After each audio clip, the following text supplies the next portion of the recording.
मंडळी नमस्कार, मी विजय दंगेकर आणि आपण पाहतात लोणारी टाइम्स, आवाज महाराष्ट्राचा, महाराष्ट्राच्या जनतेसाठी। रस्ता काचचा होणार आहे का काय कळनाच।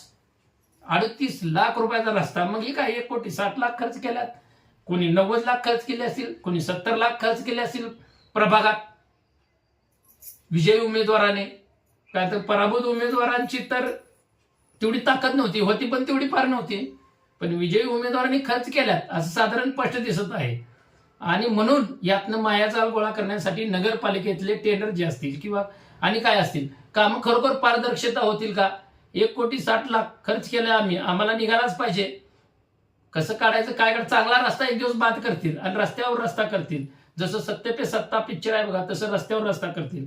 गटरीवर गटरी, चांगल्या गटरी कुठं तर थोडीफार खराब झाली तर ती रिपेअर करणार आहेत, अखंड गटर उकरतील आणि तिथं नवीन गटरचं टेंडर लाखो रुपयाचं काढतील आणि त्यातनं मलिदा खातील।